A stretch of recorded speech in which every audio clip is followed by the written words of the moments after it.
Dakota. That is me. How are we doing? Wonderful. I mean, I basically sell weed for a living, so even my worst days are still pretty good. They're still pretty good. Yeah, and you actually brought a few things here. What do you have here?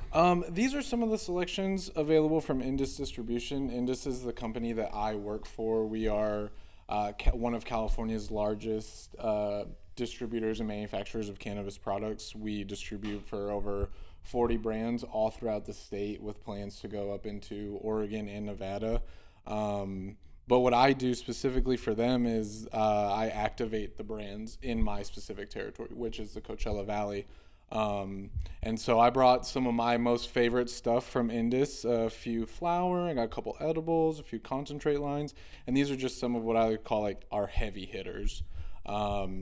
So these are brands that, you know, most people in the Valley are pretty familiar with. A lot of the shops around here do carry these brands, and they're, you know, pretty popular. Everything is relatively affordable, so anyone can come in and get a bag of house weed, or they can get a jar of cypress or some flavor or Kaizen or maybe Altai edibles or even Moon Bar. You know what I mean? And everything I represent is stuff that I believe in and stuff that I use every single day. Yeah, it's easy to rep a company when you actually support the company. Absolutely. And this is my first like legal market cannabis job. And as soon as I found out, you know, who it was going to be with, and I applied for the job, I started doing research, and we've been around Indus since 2014. Our first company was Altai Edibles. Altai Edibles is a super gourmet chocolate edible. What I have here are actually our dulce de leche bonbons. These are fire. These are so good. They look like bird eggs. They look sick. They're awesome. Yeah. So each one is handcrafted. These are true handcrafted edibles. Each one gets hand painted with confectioner's sugar. Oh, so wow. it never looks the exact same. They're all one-offs. Yeah, they're all one-offs. An extremely individualized experience for cannabis is important because cannabis is so individualized. You know, the way those hit me are different than the way they affect you, and so on and so forth. So we wanted to kind of give you something that was gourmet and beautiful and individualized. All of our chocolate for all of our edibles, including the Moon Bars over there, comes from the Guittard family of chocolatiers up in San Francisco. They've been making chocolate for like 150 years. So they're master chocolatiers up on par with like Ghirardelli and Hershey's. They also make all the chocolate for a little candy chain around here called C's Candy. Wow, that's I don't know if you guys know what C's Candy is. Been around a very long time, yeah. Right. So the old lady, the old black and white picture. Oh yeah. Every person who works there has to be over the age of 60. And they wear these little outfits and stuff. Oh, it's wonderful. Like I love the period. I remember when I lived on the East Coast, getting C's Candy sent out to me like it was weed in the mail. You know, like I would hit my family up out here like, hey, send me some C's Candy, because it's just that good. So we use a super gourmet chocolate, and you can tell that in the taste right away. And they're all beautiful. Each one of these would have 10 milligrams of THC, and it comes with 6 per pack. Super gourmet, super delicious, super beautiful. I love the story of the Altai brand as well. Being it's our first company, I think it has like one of the best stories. So Altai Mountains are in Siberia, Eastern Siberia, Northern Asia, in that area. They actually found a body inside of this mountain range, fully preserved body. I mean, she had been dead for centuries, and her body was so much preserved. You could still see the tattoo on her back. And the tattoo we actually used as the inspiration for the logo. It's a caribou, kind of like sped back. You can't see it too well there, but it's kind of a caribou like whinnying like a horse. Antlers and flowers. Right. So that was tattooed on the woman's back. In her tomb were all these ornate canisters and jars. One of them was actually filled with cured cannabis. And they did some tests on her body. They found that she had breast cancer. That's what killed her.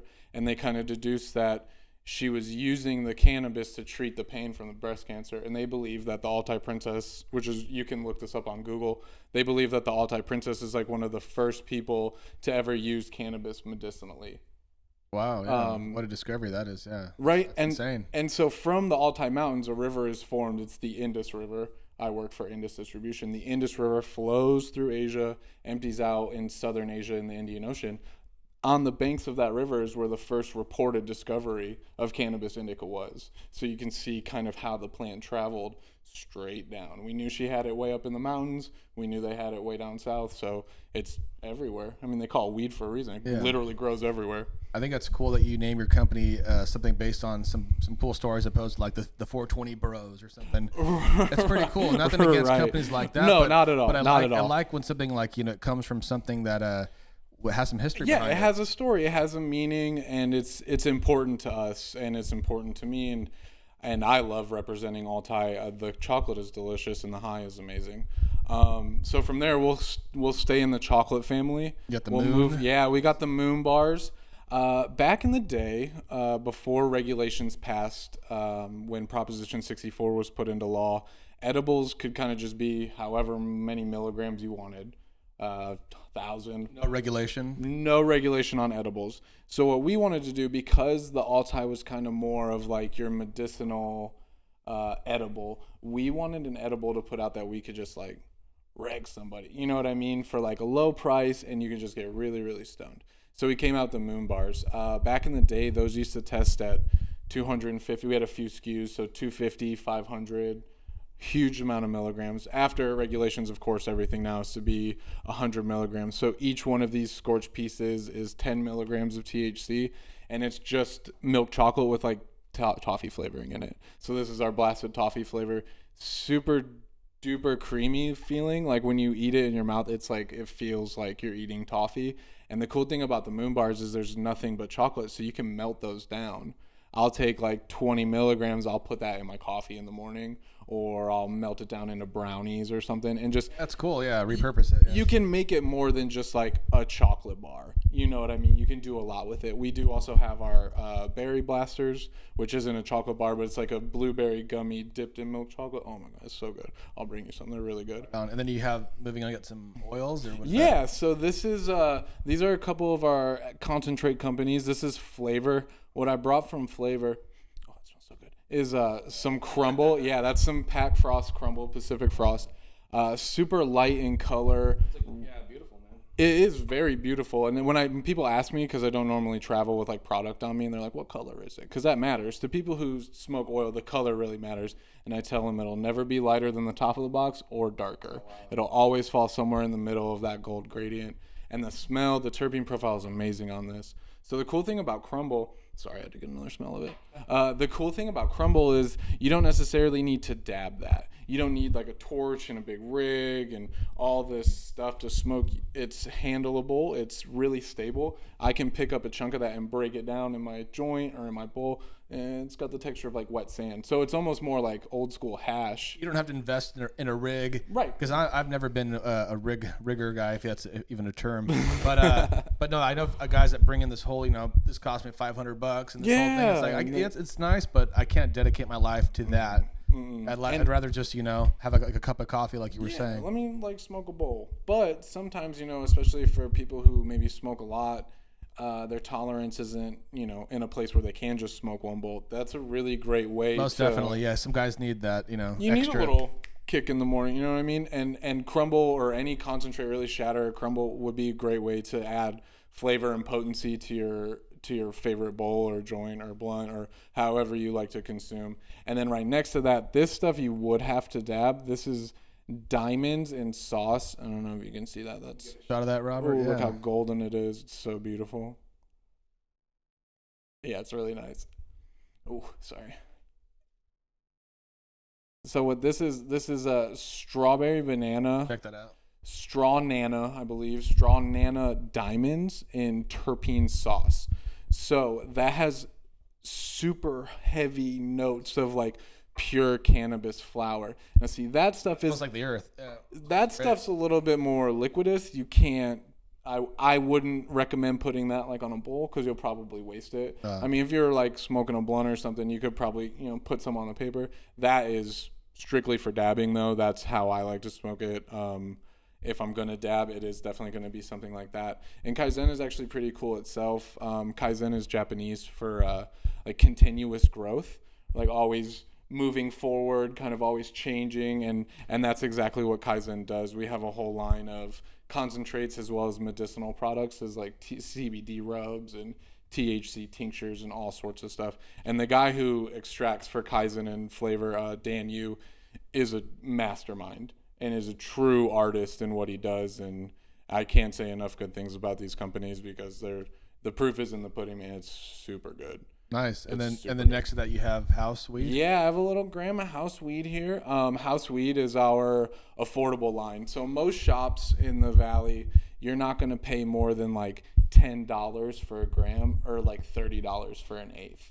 We want to make it to where anybody can come in and they can get good flower for a great price. The strain I have here is actually, I've been setting this aside for something like this. This is one of our highest testing strains ever. Strawberry bananas, testing at 26% THC. And I mean, it smells like strawberries and bananas. And you can just get a nose of that. It's very beautiful. Normally, the THC. Yeah, really. Normally, the THC testing on house weed is going to fall between like 15 and 19% THC. That kind of helps to keep it affordable because in this market, you know, with people who only really shop for THC percentage, you can kind of mark up higher testing stuff. That's not the most important part of buying your flower at all. So if you're in the shop and you see, you know, flower testing at 15% and you smell it and it smells good, get that flower. Don't just shop by THC percentage because you're going to find that if your nose likes it or if your eyes like it, your body's going to love it too. It's the same principle as eating. Oh, wow, you know, when you go to a restaurant, if your food looks good. You eat with your eyes and your nose, yes. Absolutely. And it's the same kind of idea.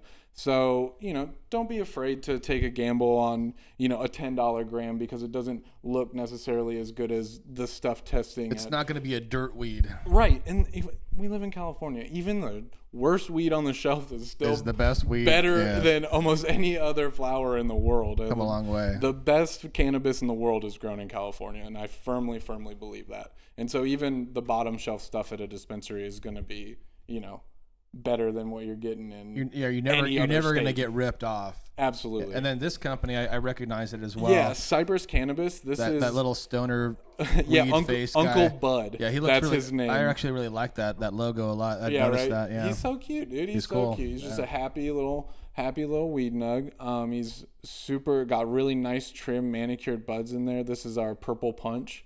One of my personal favorites right now. It's a cross between Larry OG and Granddaddy Perp. It's got those really nice orange hairs, and when you crack those buds open, it smells like grapes. It smells like pure grapes. Like my grinders stink like grapes right now. So Cypress is like house weed's like pretty older sister. You know what I mean? They're very similar in their qualities. They're going to look similar. They're going to have similar bud structures. It's just a little bit nicer presentation, a little bit more mature presentation, if you will. I was drawn to their packaging, yeah. Totally. I love the blues. I love the glass jar. Like, I remember the first time I ever got Cypress. That was the first weed I ever got that came, like, in a jar prepackaged. And I was like, whoa, stoked about it. And it's super good, and it's really pungent. Like, it's really stinking up this room right now. Yeah. It smells delicious. So these are just some examples, you know, of what Indus has to offer, especially for the Coachella Valley. Some other brands that we distribute for that you might have seen are like Dixie Elixirs or Platinum Vapes, Mirth Provisions. They do those legal drinks, the 100 ml drinks. So we have a lot of stuff within our portfolio and stuff that's in, you know, every shop and available. These are just some of the brands that we own, some of my personal favorites. Yeah, and I think it's rad that you are working for companies that you believe in, that you like. You know, you're very passionate, obviously, of the whole deal, and that's awesome. It makes your job easy, I think. Oh, yeah, absolutely. Because I know what that's like when you're actually backing something that you believe in. Oh, totally. I mean, there's no, like, in the salesman secondary. You know, you're living the lifestyle. And honestly, half the time, I don't even really feel like I'm selling anything. I just feel like I'm talking about something I like. You know what I mean? I just feel like I'm like, hey, I heard of this new band called Black Sabbath or whatever. You know, this band you need to hear about. Could you imagine the first like brand ambassador for the Beatles and how stoked he must have been and just tell everybody about the Beatles? Totally. I feel that way. You know, I'm very passionate about what I do. I get to educate people. I get to help people, and at the end of the day, you know, I get to smoke some pretty fire stuff. Yeah, and then where are you from actually? I was born just outside of Chicago, but I went to high school and college in North Carolina. Where are you living nowadays? I live in the Inland Empire still. I live in Murrieta, California. It's like an hour and some change from the Coachella Valley.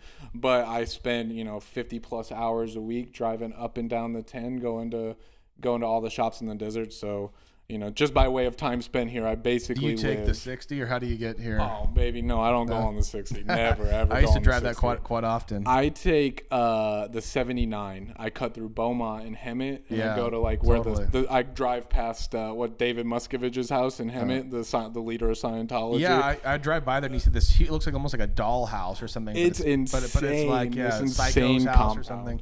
But you drive by why is that house? It's so. It doesn't belong in this, it's just all fields and stuff. When my fiance and I first moved to California, blue house. Oh, it's gigantic. And then they have this weird pink compound in front of it, so you can see the backside of it.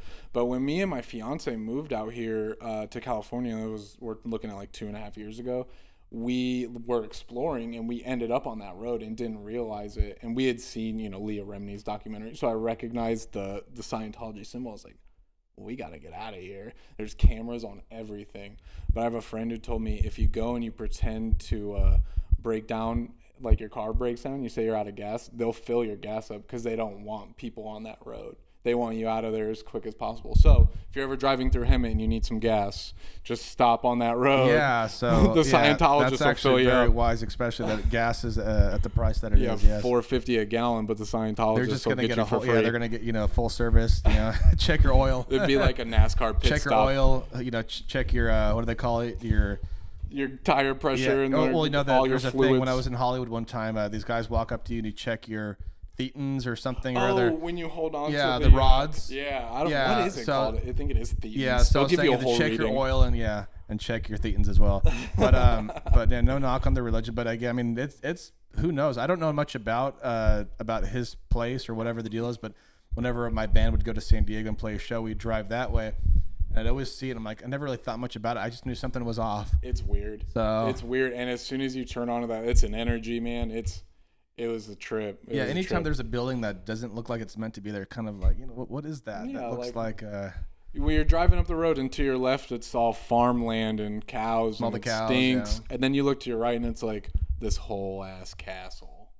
You know what I mean? It's because crazy. You see it from a long ways away and it's huge.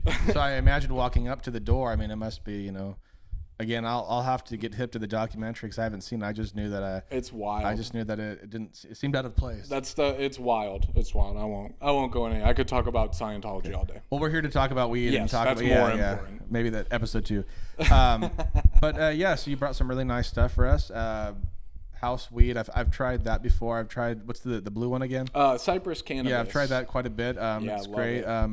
Not much edibles, but I've oils and things they're very good. Yeah. So, what are the other shops that you're distributing towards? We are basically in every licensed shop in the Coachella Valley, all the way from Palm Springs out to Coachella, out to Blythe. If you're in Needles, we got a few accounts out there. If you're up in the high desert, up in Adelanto, we got some shops up there too. We're one of our biggest and one of my most favorite accounts is Libra. And both locations, they just changed from HOTN to full. They're fully Libra now. And they carry basically all this stuff. They carry the Cypress. They carry the House. I think the only thing they don't carry right now is the Altai. But summer just ended. It's about to get cold. We're going to get snowbirds, and I'm sure they'll pick it up. So yeah, pretty much everything. Shout out to Bradley at Libra. Big shout out to Bradley at Libra, the whole team. Awesome dude. Yeah, you guys are great. I was drawn to their shop over a year ago before I knew Bradley, and just the aesthetic. He brought in this artist, Ricky, a friend of mine. He would do the graphic design and all the design of the building, and just walking into it, I've never felt so welcome at a shop before. Absolutely. And since then, I've always been dedicated to that place. And luckily, a year later, I've become friends with the owner and big supporters of the podcast and just in general. But beautiful shop. Shout out. So, big shout out. Did your friend do all the paintings they have on the wall? Rick the Rodriguez. One of Dev the Dude is like my favorite. I always set my little table up right under it, Yeah. And I'm always just looking at Dev the Dude doobie ashtray. I got you. Yeah, he does murals and art, and he does all sorts of things for Libra. But he even did murals of Cub Swanson and and Timothy Bradley, a famous two famous fighters from the desert on this wall out here in Cathedral City. But he does a bunch of murals during Coachella. He does a bunch of things.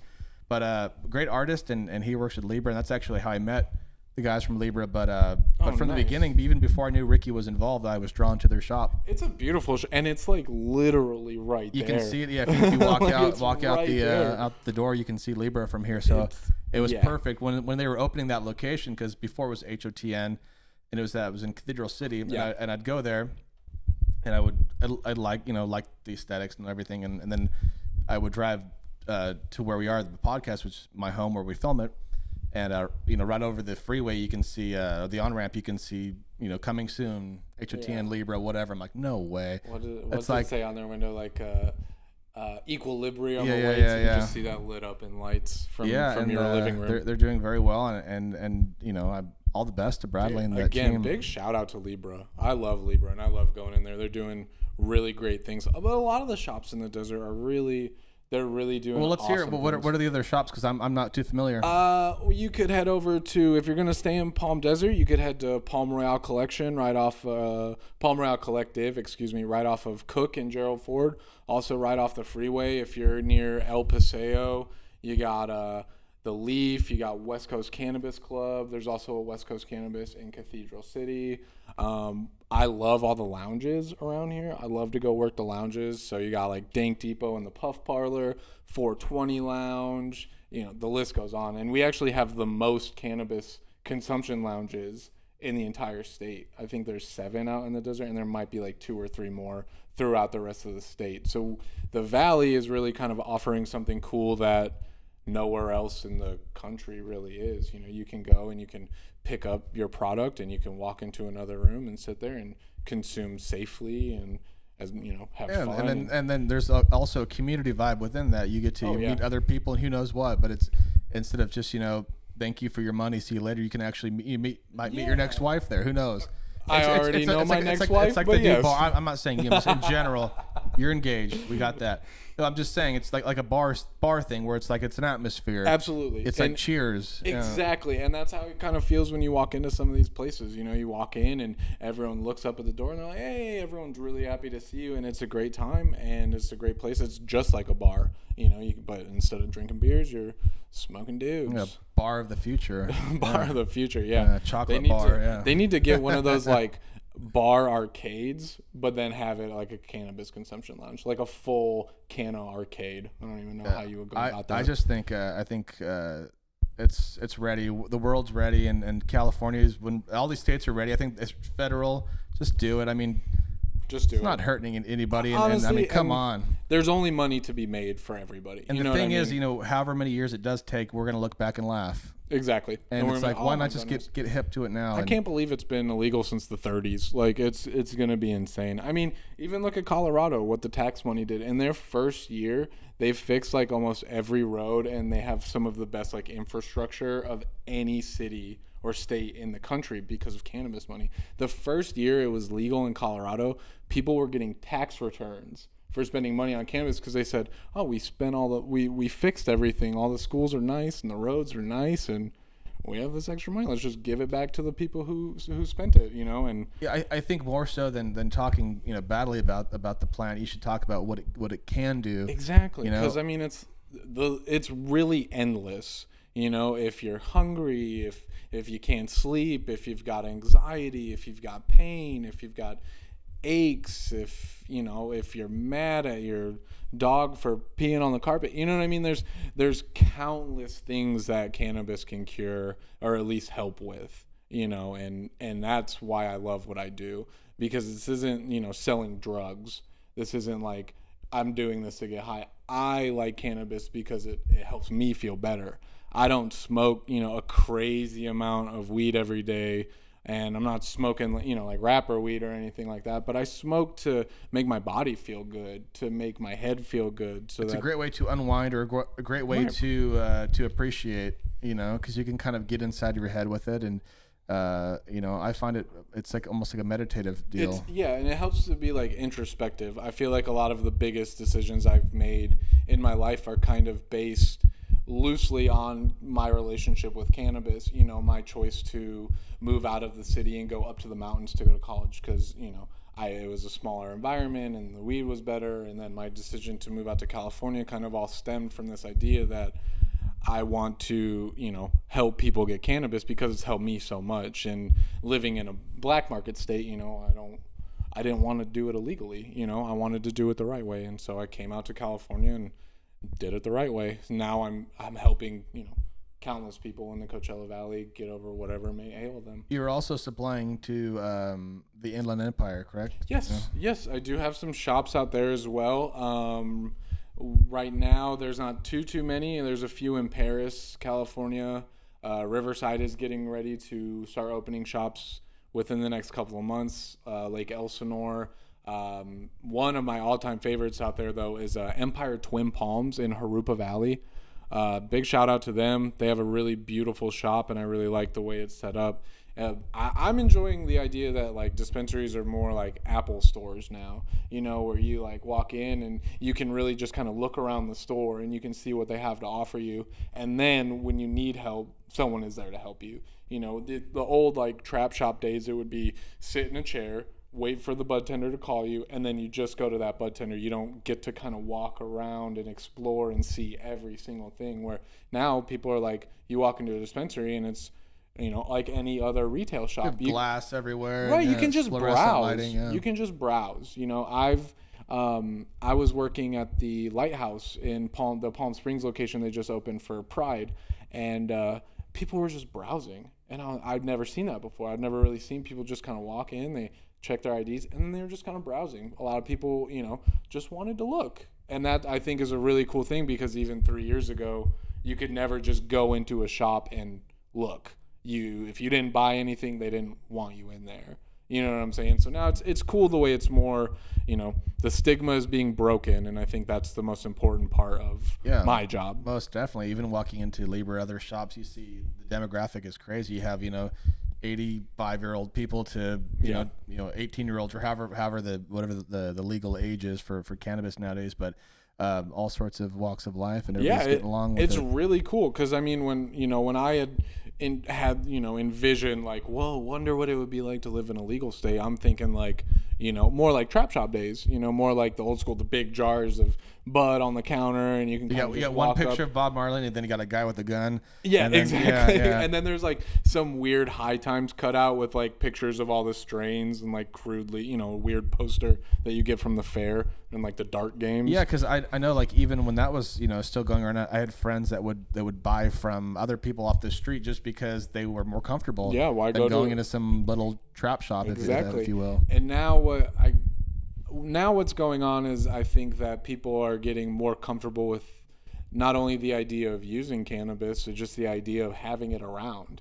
You know, like maybe people who 10 years ago were like, I never want to try weed, I never want to smoke marijuana. You know, they're seeing their back is hurting and they're eating edibles now. Yeah, now they're asking for the creams, and they're asking for that kind of stuff. Yeah, and it's insane. I mean, I have family every single day who are like, hey, mail me some stuff out. Dakota's got the stuff. That's illegal. And I'm going to say, I can't mail you anything. No state lines. That's illegal. It's super illegal. So please stop asking me. Yeah, come visit him in California. But yes, no, come. And that's why I told, come visit. We won't even have to go to a dispensary.